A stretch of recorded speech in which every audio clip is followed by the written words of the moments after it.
Let's talk about my in the bag now that I've had time to actually throw some discs. And this is actually the end of my trip to Georgia. So we're gonna play the back nine here at Little Mulberry Park. You've probably seen this in a lot of Swanky videos. We didn't have time to collaborate this time. The JPEG schedule with some guys back there. And you guys will see a ton of content that we were able to film coming out pretty soon. But we're gonna start here in hole 10, play the back nine, and talk through my in the bag so far this year. To be honest, for me, the bag isn't that important. This is kind of my travel bag. It's a Discology OG V2. I don't have a bag sponsor right now. I don't know if I'll have one for the year. It's not right now in the plans or the cards, but this is the one I travel with. I have some bags linked in the descriptions of the videos if you want to check them out and use my affiliate codes. But we're gonna actually start with the distance drivers and then work our way down, because most of these discs are infinite. Right now, there's 3 discs that are not infinite discs. I don't know if I'm going to be keeping the bag the way that it is. I think there's gonna be some things that do need to change just based off of like hand feel, throwing, maybe a couple slots. I don't think that are still like waiting to be filled, but a little bit of overlap. And so in the distance drivers right now, I bag 4 discs. I did bag 5. I actually brought an iBlend Faro that I didn't end up throwing on any holes, but I lost it in the field on a second shot. Too flippy. That one's so beat in. You guys remember literally yesterday's video, I was talking about how I lose discs on second shots all the time, and we left the park and I realized that I never picked it up. If you guys have questions about the hair, don't have questions about the hair. We have 930 foot par 5, kind of down this hill and then snaking back. We're gonna try, there's no wind right now, to just throw a really big turnover. We're gonna be throwing this S-Blend Faro. I think this, and there's one of the discs on the website right now on my Infinite page. They're gonna be restocking early next week. So if you want like a Sphinx or Roman, hopefully those will come back on, but we're just gonna try to throw a big high turnover, and then we'll throw these other ones as well just to show you the difference.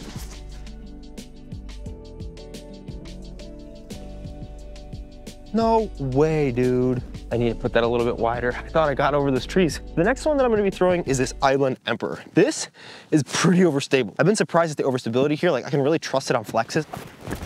And we're gonna be throwing that disc, not this time, because I just threw the most Shanko beforehand ever. Here's a good example of what that iBlend Emperor flies like. I'm playing a different course. You guys will see that video coming soon. Super sick place. And it brings us to the more street distance driver, which is the finish line interval. This thing kind of had to come in back in the bag, and it's more, I would say like an 11.5 speed. It has a very full rim. It kind of feels like a 12 speed, but it flies so tight on its lines. It doesn't move a lot left to right. And so this came back in the bag just for like really woodsy shots. And the last one is a really dependable Emperor. I actually brought the Conqueror, but it's not in my bag right now. I don't think that I need it when I have this in the bag, and you'll see why here in a second. The Conqueror that I have, the Halo one, is not as overstable as I expected. It's very comparable to this, and maybe that's just because this is a very overstable Emperor. That's better. Good overstability.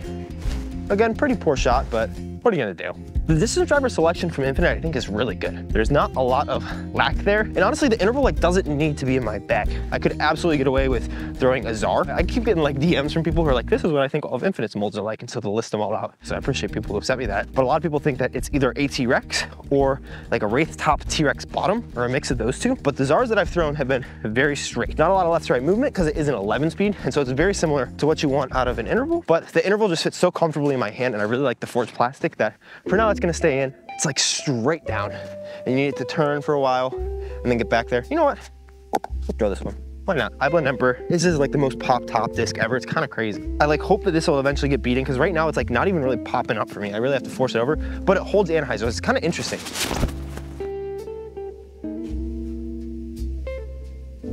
Go, go, go, go. So that'll be down there for a potential eagle look. I think it just stabled out a little too much. It still like has so much late finish. We have the interval out here. I'll kind of show you some beef of this guy. Well, and I don't think we have any more distance driver holes, unfortunately. I kind of found that to be the case here in Georgia so far, that there's just not a lot of driver holes, but a lot of like mids. As you guys will see when we get down there, it's the least comfortable part of the lineup right now for me. Just throw an interval kind of flat down there. So like, look at how tight of a line that's holding. Highs are flip up to flat, super chill. Hits a tree. Dang it, that was gonna be parked, dude. I'd like almost think that this is the Calvin 2021s, just to show you how this kind of fights out of it. So like it's getting down there. Like I threw that so nose down, so far downhill, and it got out of it and skipped to a putt. Pretty sweet. Pitch that guy up. Let's see what these other drivers got to. The interval, in one of these stupid trees. Oh yeah, it's right down here. The other Emperor is at 35 feet. And this is where this right now is like almost too usable to be my overstable distance driver. So I might want to get like a Conqueror that is very, very understable, or maybe even try to get a flat Conqueror.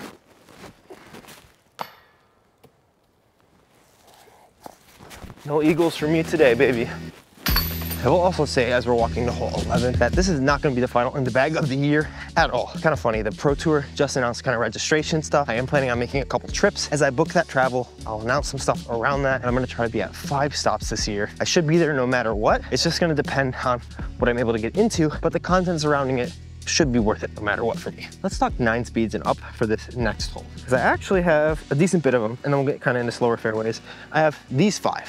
2 of them I think are pretty much the same that I was wanting to mess around with, but we have the Swirly S-Blend Roman, which has my stamp on it, which this has become my favorite disc in the lineup, more than likely. It kind of ebbs and flows day by day, which one I like more and more. And then a step up in stability from that, but down in speed, this is like a neutral to overstable 10 speed, is the Scepter. And this Halo team stamped one, pretty flat, pretty glidey on a turn, like it wants to hold it, but it will always bite out of it. And so this is one of the more overstable Scepters that I've seen so far. I'm hoping to find some really beefy ones, but I haven't seen that yet. Swirly S-Blend Dynasty is very good. Kind of the flip up that you want. It'll flip to turn if I throw it like driven enough instead of like kind of swoopy or nose up. And so very nice, like kind of woods, can work through some stuff or throw on some hyzers when I need to. So it kind of complements the Roman, and maybe they'll become like one and the same for me. I don't know which one I'll end up throwing, but we have those. And then finally, 2 Sphinx. We have a Halo Sphinx and a Metal Flake Sphinx. The Halo Sphinx here is definitely a little more overstable than this Metal Flake one. And I've actually been loving this for like some really wooded shapes, and then also like really like power rollers almost. Oh, I like this play. Oh yes, Anthony. That is so, That's huge, dude. curl. Dude, I think that curl. They do flip a little bit fast, but this Halo one like really wants to hold for a while. It's also a little bit domier than this Metal Flake Glow one. Both are definitely solid, and I think the Sphinx is gonna have a place in my bag for a long time here. But we're going to a basket straight to the left. We're gonna start out with the Roman.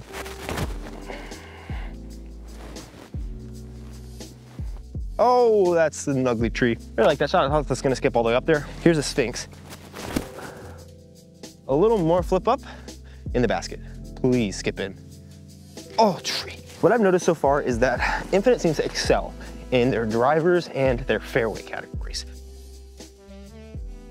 A little drop at the end there. I'm not sure if I'm gonna be putting with those for the whole season. You guys honestly probably already know what they are. Those are the alpacas. But for now, we'll for sure keep using them. Just try to train myself a little bit on using a little bit better wrist, because they do feel my hands almost a little too much, because I like the overstability, I like the glide. But because of how big they are, I feel like I can't generate good enough spin consistently to have the flight that I want all the time. That being said, I am putting well with them for the most part, partially because of practice, but also because they are really good putters, the alpacas. This is kind of the thing. Like if you hold your hand up to a putter, this is what my hand looks like.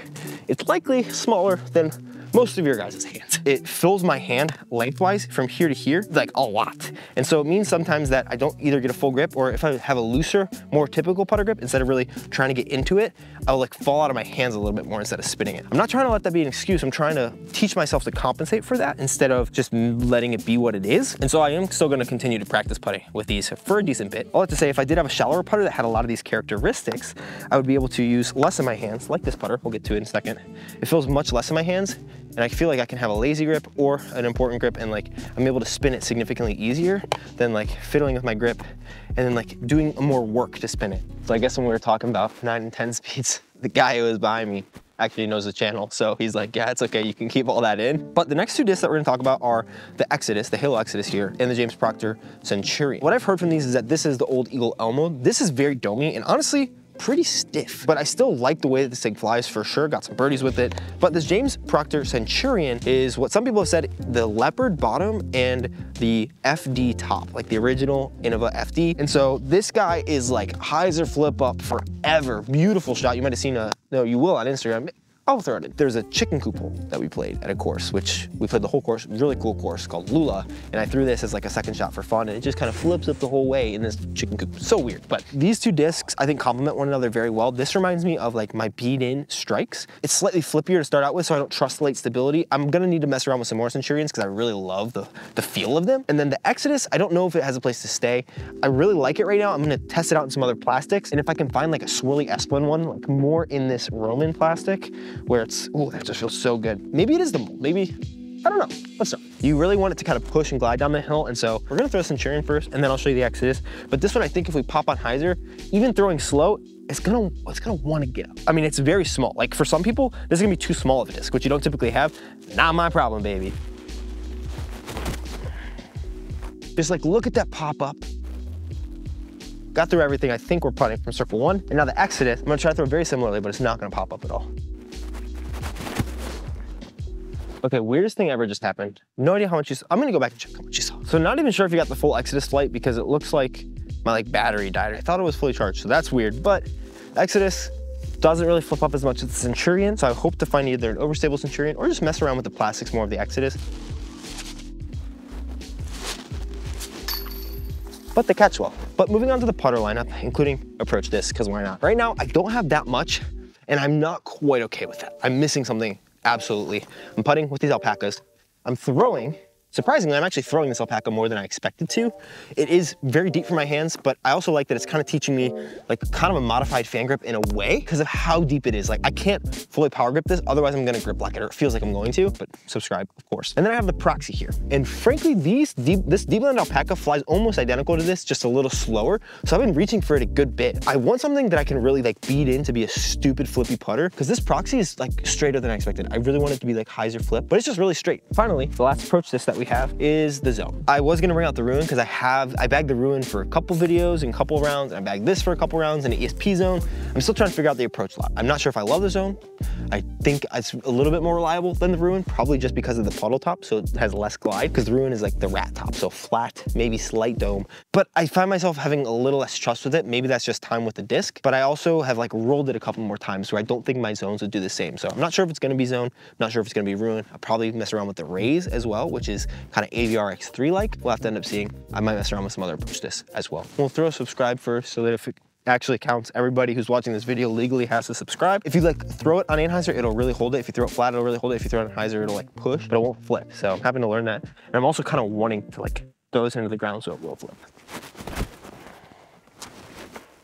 I think that's what I mean. Like the release with it is very inconsistent for me. I really like how it flies.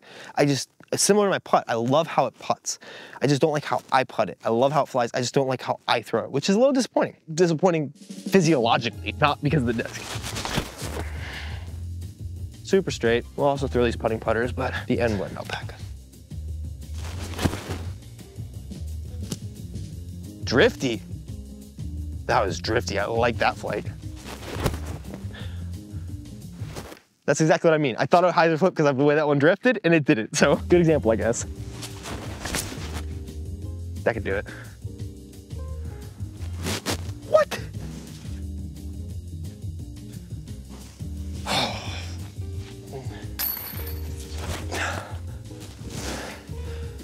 We can't do it. We can't do it at all. I'm definitely gonna need to play around with some more companies and their discs, but especially there are some companies that are like mainly distributed by Infinite, but play around with more Clash. I actually saw, I think I have something from Clash on the way, which we didn't talk about, so it looks like they're just hooking it up. But there's some companies like that, including Finish Line, which is honestly partially the reason I have the interval in my bag, as well as obviously I'm friends with Drew Gibson. So, okay, we're gonna go through this straight gap.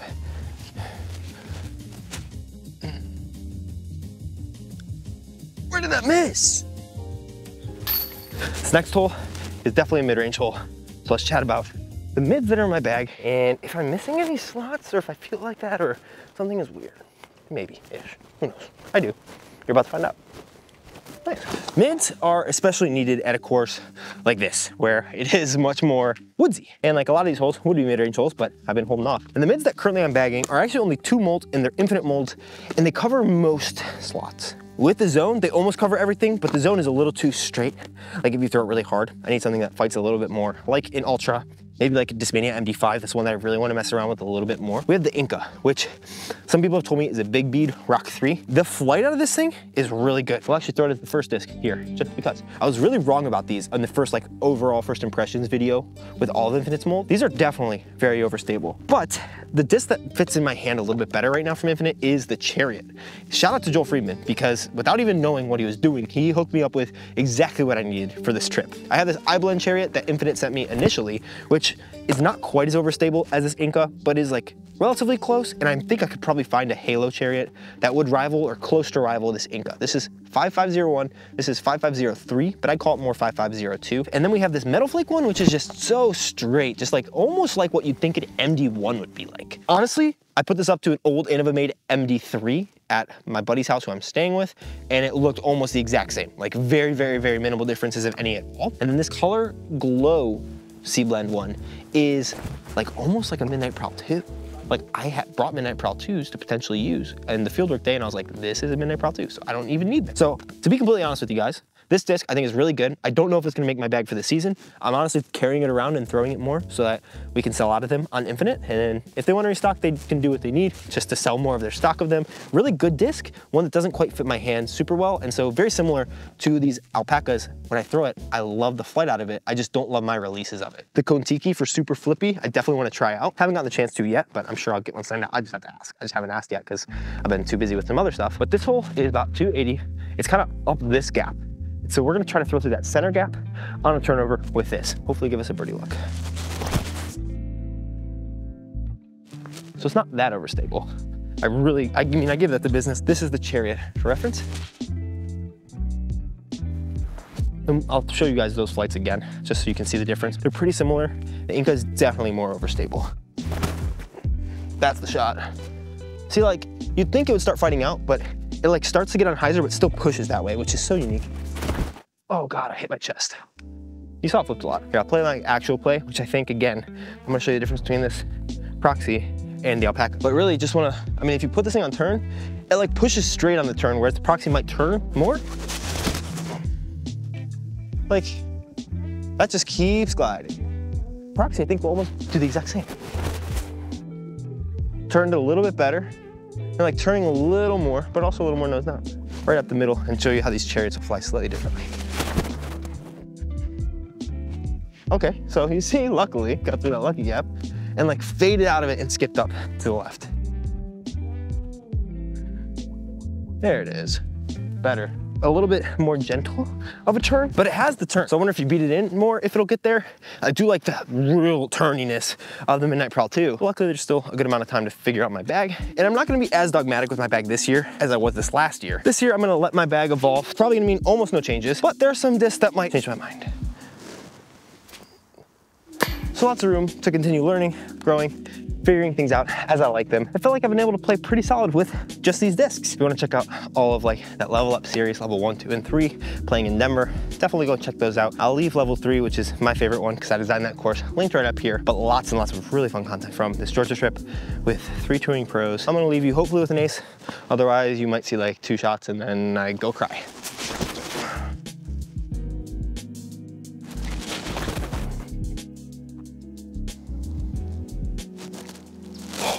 Hope you enjoyed the shank jobs. See you maybe tomorrow, maybe not. Who knows? Bye.